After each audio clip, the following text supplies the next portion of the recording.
अस्सलाम वालेकुम। तो जनाब हुकूमत ने एक फ़ैसला किया और बस पब्लिक ट्रांसपोर्ट के किरायों को तो जैसे आग ही लग गई। पेट्रोल की कीमतें क्या बढ़ी कि लाखों लोगों की जिंदगियों पर एक और नया बोझ आ पड़ा है। ये कहानी आप देखेंगे सिर्फ नंबर्स की नहीं है, बल्कि ये उस बोझ तले दबे हुए आम आदमी की है।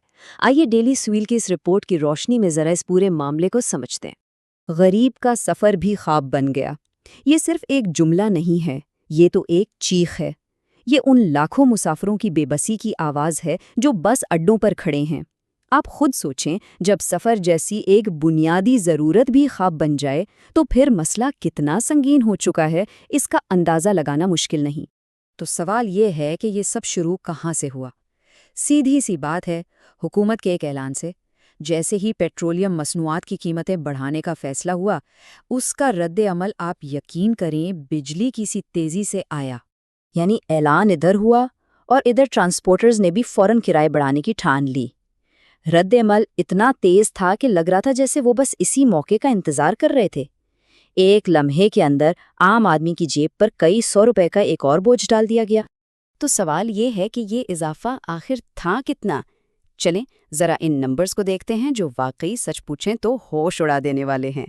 मतलब मुल्क भर में तकरीबन हर रूट पर किराया 300 से 600 रुपए तक बढ़ गया है। अब ये सिर्फ चंद सौ रुपए की बात नहीं है, ये तो बहुत से खानदानों के पूरे महीने के बजट पर एक सीधा हमला है। अच्छा, लाहौर से चलने वाले कुछ बड़े रूट्स की मिसाल देखें। लाहौर से हैदराबाद का सफ़र सीधा 550 रुपए महंगा। लाहौर से सखर जाने वालों पर भी इतना ही, यानी 550 रुपए का इजाफी बोझ।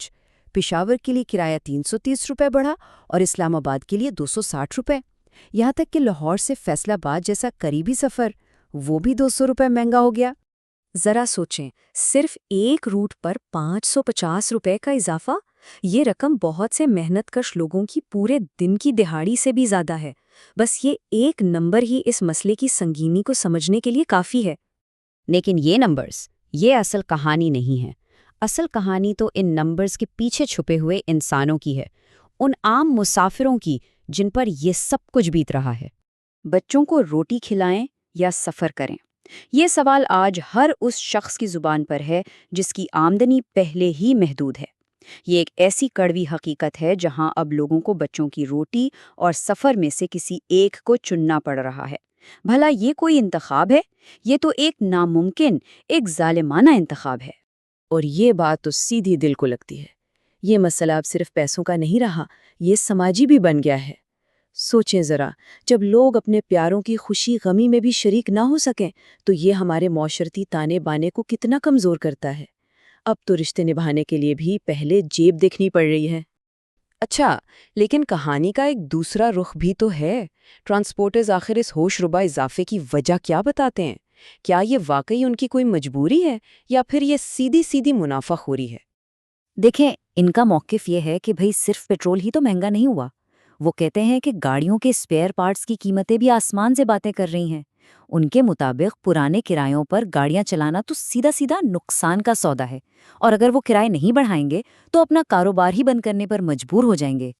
और बस यही है इस सारे तसादुम का मरकज़। एक तरफ आवाम पूछ रही है गरीब आदमी अपने बच्चों का पेट पाले या ट्रांसपोर्टर्स की तिजोरियां भरें, और दूसरी तरफ ट्रांसपोर्टर्स का जवाब है भाई हम गाड़ियां चलाएं या लंगर खाना खोल दें। दोनों की अपनी अपनी दलील है, मगर असल सवाल तो ये है कि इस टकराव में पिस कौन रहा है। तो ये जो तीन तरफा कशमकश है ना, हुकूमत, ट्रांसपोर्टर्स और अवाम, इसके बीच में असल में नुकसान हो किसका रहा है? देखिए, हुकूमत तो कहती है कि हम मुश्किल फैसले कर रहे हैं जो कौमी मफाद में हैं। दूसरी तरफ ट्रांसपोर्टर्स कहते हैं कि ये हमारी मजबूरी है। दोनों अपनी अपनी वजूहात बता रहे हैं, लेकिन सच ये है कि अवाम के लिए ये सारी वजाहतें सिर्फ तलखी बढ़ा रही हैं। और यहीं से वो सवाल उठता है जिसका जवाब शायद सब जानना चाहते हैं कि क्या हुकूमत का काम सिर्फ पेट्रोल की कीमतें बढ़ाने पर ही ख़त्म हो जाता है? क्या इन बेलगाम किरायों को कंट्रोल करना और आवाम को कोई रिलीफ देना ये हुकूमत की जिम्मेदारी में नहीं आता? और फिर वो सवाल जो आवाम के जहन में हमेशा खटकता रहता है कि जब आलमी मार्केट में तेल सस्ता होता है तो क्या ये ट्रांसपोर्टर्स इतनी ही तेज़ी से किराए कम करते हैं? इजाफा तो पल झपकते ही हो जाता है, लेकिन कमी वो कछुए की चाल चलती है। یہ سوال سیدھا سیدھا شفافیت اور انصاف کا ہے۔ اور آخر میں یہ ایک جملہ ہے جو پوری کہانی کا نچوڑ بیان کر دیتا ہے۔ حکومت اپنی مشکلات کا رونا رو رہی ہے، ٹرانسپورٹرز اپنی مجبوری کا، لیکن ان دونوں کی مجبوریوں کے بیچ میں پس رہا ہے غریب عوام، اس کا کچومر نکل رہا ہے۔ یہ ایک ایسی کڑوی سچائی ہے جو ایک سوال پیچھے چھوڑ جاتی ہے کہ آخر اس کا ذمہ دار کون ہے، اور اس چکر سے نکلنے کا راستہ وہ کیا ہے؟